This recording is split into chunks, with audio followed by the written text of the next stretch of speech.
Така, приятели, спираме подписката, която бяхме започнали преди месец и половина за отпадането на 10-ти клас. И бяхме до тук.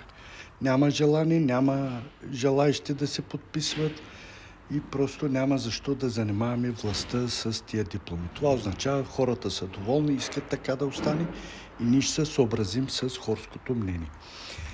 Така, преди 2 години искахме да се направим наша диаспора, която да улесни живота на живеещите в Германия. И вече сме подали документи, подготвили сме, на 2 август излизат документите, устава и така нататък, и вече ще се съберем и ще си учредим наша организация, която да се стреми да улесни живота на живеещите в Германия. Да, първото, което ще искаме, е да има изпити на български.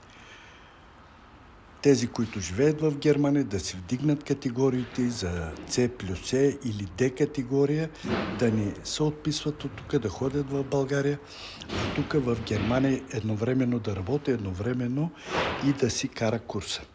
Който иска B категория, също. Сега, тези хора, които в България не могат да си вземат книжките, те ще бъдат длъжни да дойдат 6 месеца да живеят най-малко. Тогава ще имат право на курс да се явяват. И вече курса колко ще продължи, 3 месеца, 5 месеца, 6 месеца, не се знае. И хем ще видят хора, ще видят какво е да не те делят, какво да не те обиждат. И тук ще може да си го изкара на български, без да му искат диплома. Това ще бъде организация на живеещите в Германия. На нас ни трябва много хора. Ние няма да бъдем политическа партия, не ни трябва калабалък на нас, няма да се борим за гласове. 15-20 човека, ако сме, е достатъчно да се справим с тези задачи. Нашата задача е да улесняваме живота на живеещите в Германия. С това ще се занимаваме. Няма да се държим като червен кръст, да събираме пари за този болен, за оня операцията, за оня това, такива работи не.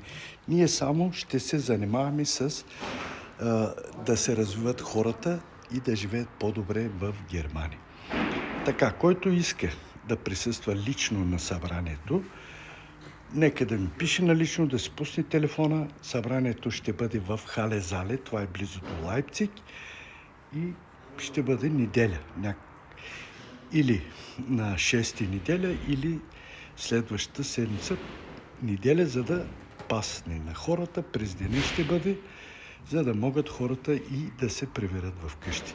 Там ще се избере председател, заместник-председател, касиер ще се избере и тези учредители ще си изберат председател, кой ще бъде председател на организацията.